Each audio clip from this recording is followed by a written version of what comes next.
Je vous annonce avec grande joie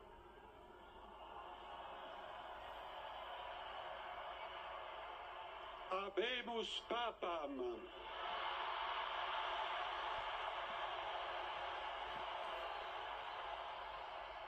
Eminentissimum ac reverendissimum Dominum Dominum Robertum Franciscum Sancte Romane Ecclesiae Cardinalem Prevost.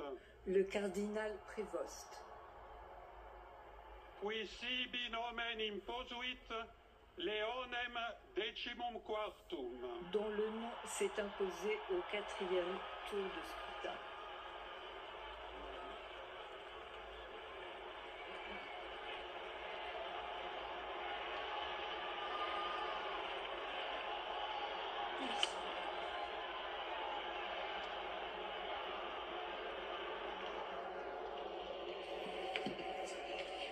Et vous venez de l'entendre, ce nom du nouveau pape, c'est celui du cardinal Robert Francis Prévost, qui est un cardinal américain. Alors là, pour le coup, c'est une vraie surprise. Non, parce que c'est un faux américain. C'est-à-dire qu'il a des parents qui, sauf erreur de ma part, sont français et italiens. Donc on a un peu gagné ce soir.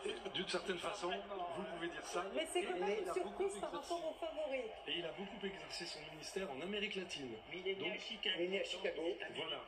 Donc c'est un pont, c'est un homme qui est capable de faire un pont et surtout, il est préfet de du dicaster pour les évêques. C'est-à-dire que c'est lui qui était à la tête de la nomination de tous les évêques du monde. C'est quelqu'un qui connaît parfaitement tous les rouages et en plus il a une réputation de grande modestie. Il est Frédéric, écoutez, il n'a été créé cardinal qu'il y a un an, un peu plus, oui, en septembre 2023. Donc c'est un tout nouveau cardinal qui est ce soir pape et qui va donc diriger l'Église qui elle-même règne sur 1,4 milliard d'hommes et de femmes. Alors revenons sur sa fiche civile, si je puis dire. 69 ans, c'est l'âge que doit avoir un pape quand il est élu. Pas trop jeune, pas trop vieux.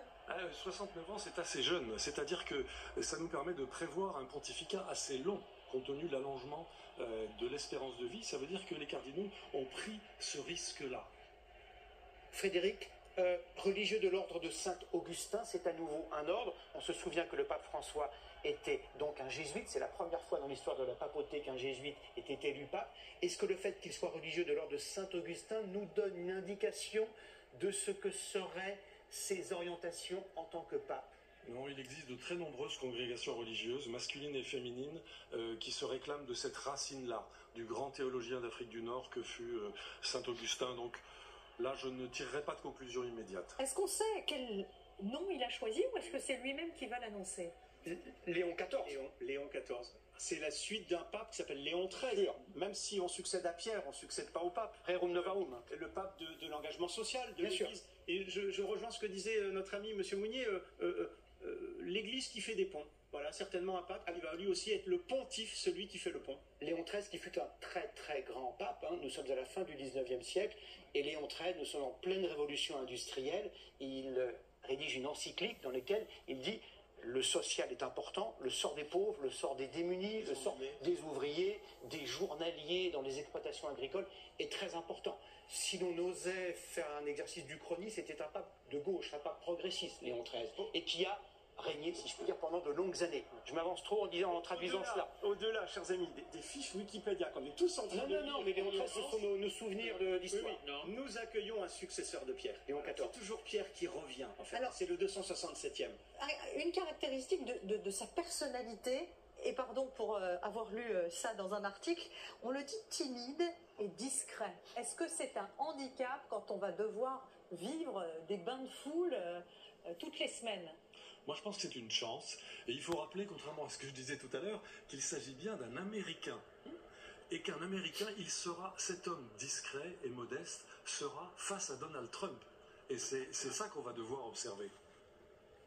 Et il est catholique, c'est une évidence, dans un pays, les États-Unis, où les églises protestantes, évangéliques, sont majoritaires. Et où le fait d'être catholique dans la vie politique, ce qui n'est pas son cas, ce n'est pas un homme politique, est plutôt un handicap. Il n'y a eu que 2 présidents catholiques, Joe Biden et John Fitzgerald Kennedy, en 200 ans d'histoire américaine. Sophie Chevalreau, vous êtes en direct avec nous, avec ses premières réactions. Que pensent, que disent les personnes qui sont autour de vous de cette élection? Eh bien, je suis avec des Italiens, Francesca et Riccardo. Cosa ne pensate adesso del nuovo papa? Qu'est-ce que vous pensez du nouveau pape? Nous sommes très très heureux. Nous attendons de le voir avec impatience. Il n'est pas italien, mais ce n'est pas un problème pour nous. C'est peut-être même mieux.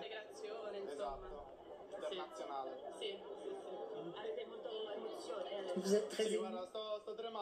Oui, j'en tremble. Oui. À peine avons-nous appris la nouvelle que nous avons couru ici. Nous allons attendre ensemble l'arrivée de ce nouveau pape dans quelques minutes. Est-ce qu'il est disruptif dans l'Église américaine, ce pape? Alors, parce qu'on dit que cette Église américaine, elle avait des tentations de prise de distance avec Rome. Alors non, cette Église américaine est aujourd'hui soumise à des tentatives de trumpisation. Oui. Et donc il y a des courants catholiques américains qui sont anti-européens, anti-démocratiques, anti-vax, voilà, et anti-parlementaires, et qui ont tenté une OPA sur l'Église américaine, ce que le pape a voulu démentir, puisque pendant qu'il était à Gemelli, il a nommé à Washington le cardinal McMurray, qui est donc archevêque de Washington, qui est tout à fait opposé à Donald Trump. Et un nonce français qui s'appelle Christophe Pierre, qui est de Cahors.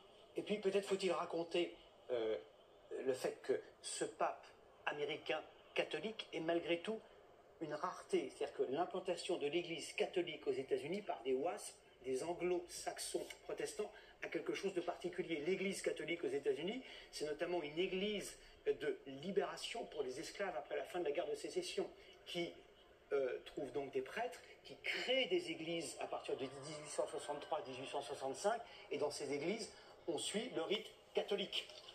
Sophie Chevalreau, avec une américaine, c'est ça? Du fait que le nouveau pape soit américain, je suis un petit peu inquiète parce qu'en Amérique, les positions peuvent être assez extrêmes et j'espère que ce pape sera libéral. Donc j'attends avec impatience d'en savoir plus sur lui. Vous pensez qu'il sera comme le pape François? Je l'espère. Je ne voudrais pas un pape conservateur, je ne pense pas que ce serait une bonne chose. C'est une surprise pour vous qu'il soit américain? Oui, c'est une très grande surprise. Et puis les choses se sont passées très vite, je pensais qu'il faudrait attendre plusieurs jours. Alors le fait que les choses soient allées si vite, je pensais que ce serait un pape italien ou européen qui serait élu. Je suis très surprise. Vous avez pu écrire à votre famille? Oui, j'ai sans doute des messages sur mon téléphone, mais pour l'instant, je veux vivre le moment. C'est exceptionnel d'être ici. Et nous allons dans quelques instants découvrir ce pape. Quelques minutes maintenant et tout le monde attend ça avec impatience. Beaucoup, Frédéric Mounier, premier pape américain de l'histoire, ça veut dire quelque chose ou pas? Américain de l'histoire, alors même que Donald Trump est en train de porter atteinte à la démocratie américaine et que J.D. Vance, catholique américain, vice-président, a été le dernier visiteur du pape François. Donc il s'agit là d'un signal très clair adressé par les électeurs à Donald Trump. C'est intéressant, il y a peut-être un... Les électeurs de Rome, les cardinaux, vous voulez dire. Oui. Mais quel message? Explicitez-nous le message qu'ils veulent envoyer. Pour rejoindre ce que disait Gilles Boulot tout à l'heure, cette église catholique américaine, elle est de plus en plus hispanique et hispanophone. C'est une église de migrants, c'est une église qui accueille, c'est une église qui ouvre ses portes, alors même que Trump et J.D. Vance veulent fermer les portes. Je pense que le message est très clair.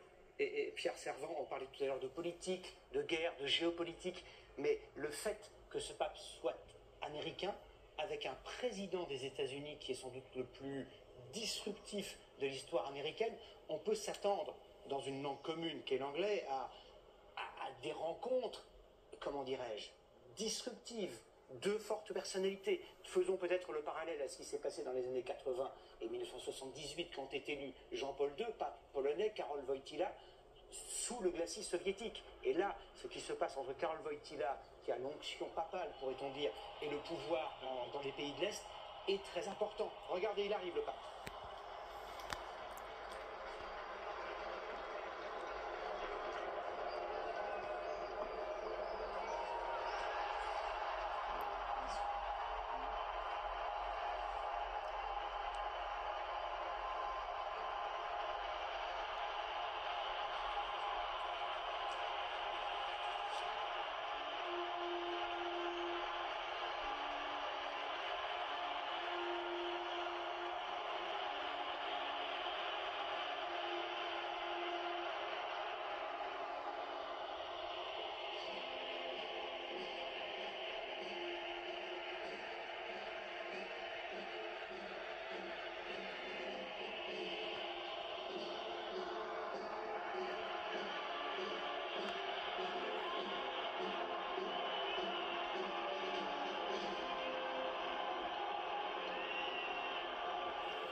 visage de ce pape qui, pour tous ses fidèles, est une page blanche.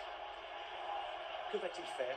Quels seront ses premiers gestes, ses encycliques, ses orientations, ses choix, ses déclarations et ses premiers mots qu'on va sans doute entendre dans un court instant?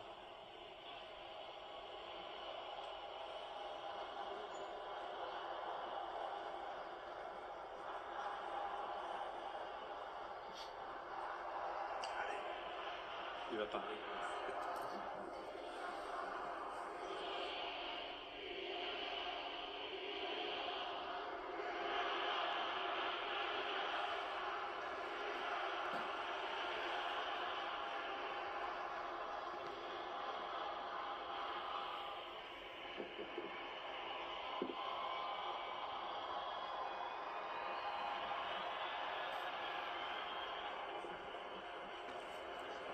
Vous avez vu ces drapeaux qui s'entrechoquent.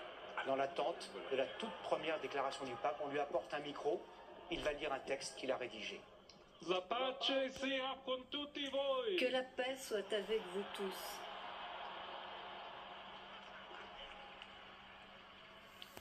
Fratelli e sorelle carissimi, Mes très chers frères, mes très chères questo è sœurs, il primo saluto del Cristo risorto, c'est le premier salut du Christ che ha ressuscité, dato la vita per il gregge le di bon Dio. pasteur qui a donné sa vie pour le troupeau Anch'io de Dieu. vorrei che questo Moi saluto aussi, di pace je voudrais que ce entrasse nel salut de nostro paix cuore, entre raggiungesse dans nos le vostre cœurs, famiglie, qu'il aille toutes les jusqu'à personnes, vos familles, ovunque qu'il aille siano, jusqu'à tous, a tutti où i qu'ils popoli, soient, qu'il a tutta la atteigne terra. tous les peuples, La qu'il pace atteigne sia toute la con terre, voi. toute la terre. Que la paix soit avec vous. Salut les filles, qu'est-ce Bonne suite. À vous le boulot maintenant.